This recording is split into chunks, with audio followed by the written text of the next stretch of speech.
Go back to your workplace, get yourself a mentor. Have a chat about what you've learned.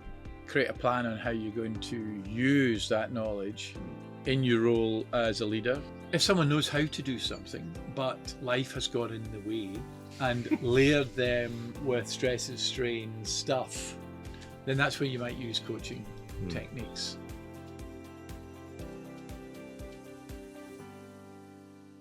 My name is Trevor Vanstone. I'm an action-centered leadership trainer and the owner of Perspective HR, based here in the West Country and operating across England and Wales. Thank you for joining us for our series of podcasts on the subject of leadership. I am joined today by my old friend Jim Hutton. Good to see you, Jim. I'm afraid I've got another fairly big question for you. Yep. Obviously, you've worked with action-centered leadership over many years. I've been a trainer for 15 years. One of the questions that we're often asked is that when someone has completed a 2 or 3 day course on action-centered leadership, so therefore they know about the 3 circles, task, team and individual, and what you have to do to make sure that all 3 of those are working correctly, and they know about the functions of leadership, what would you say is the next follow-up training after a course? Great question, Trev. I think in the first instance, go back to your workplace, get yourself a mentor. Have a chat about what you've learned and create a plan on how you're going to use that knowledge in your role as a leader, whether you be a junior leader, a senior leader, or a very senior leader in your organization. How are you going to make the most of what you've learned and use it in leading your team and getting stuff done? That is gold dust, because one of the dangers of going on training courses, and I encourage all people to come on training courses, is of course they get back to the hurly-burly of work and, we're really busy, this is happening now, and some of that value can be lost. Yeah. That requires quite a bit of discipline, doesn't it? It does. And it's like learning any new skill. If you take up learning the guitar or learning a new sport, there are a bunch of techniques. ACL's imbuing you with those techniques. My recommendation would always be pick one and go with it and get good at that, and then pick another one. But focus on something and see if you're going to get results with that something. So if you're a fairly new leader, you've been on the course, you've had your eyes opened, you understand the context of leadership, what would be your advice as what's the next skill to learn? If you're going to get the best out of your team, individuals, it is really useful to pick up some techniques around coaching and mentoring yourself in order that you can apply those techniques to the members of your team to get the best from them.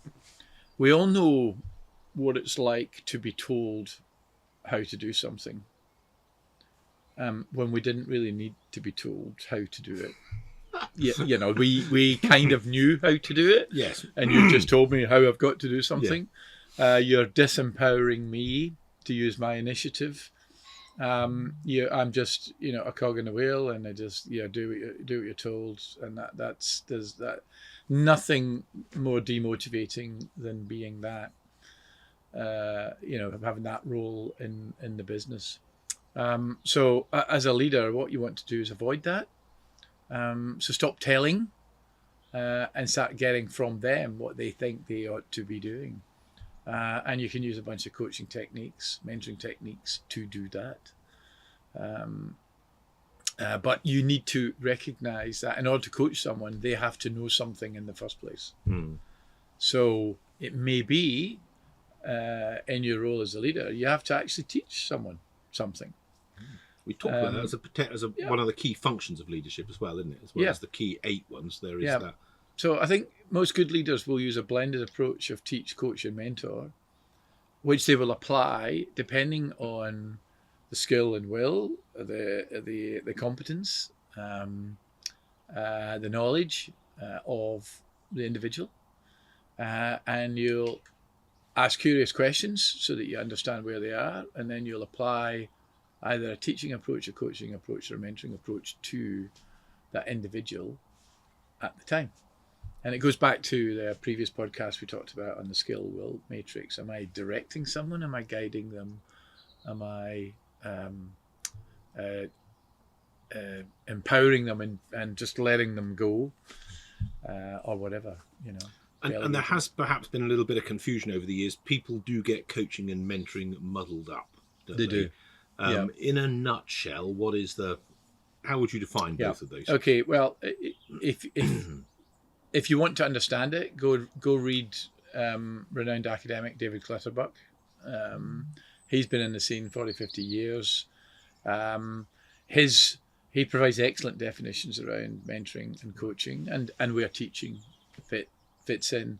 And he would describe all of those things as helping practices. So providing help to people through whatever means is best applied at the time. On the spectrum, I think you kind of start with the instruction and teaching at one end, and then you get into the mentoring space. So mentoring is where you have done the thing that the person is about to set out and do. Yeah. You have knowledge on perhaps an efficient way of doing it, on a process for doing it. You've done it. It might have gone wrong and you've learnt from it. So you can empower them with that knowledge. You can provide some advice on, an effective or efficient way to conduct a task in order to get it done well. And that person would appreciate you providing that advice because they need it. If someone knows how to do something, but life has got in the way and layered them with stresses, strains, stuff, that means they know deep down, they know what they've got to do, they just can't find it.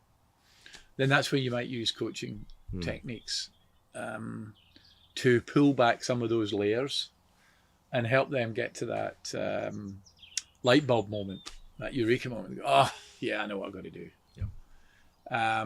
That's coaching. So you're not telling the person how to do something or what to do. They are realizing for themselves what needs to be done.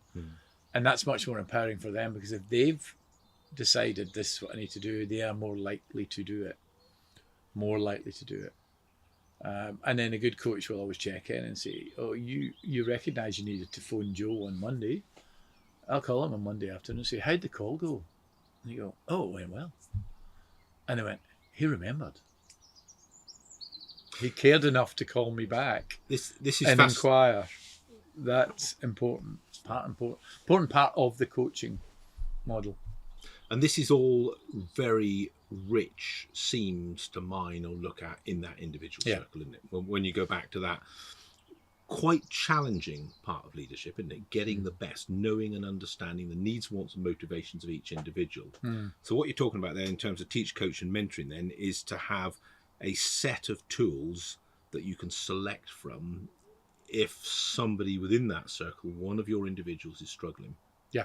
As to how, and that may be the holistic approach of mentoring, or it may be helping them overcome an obstacle. Absolutely.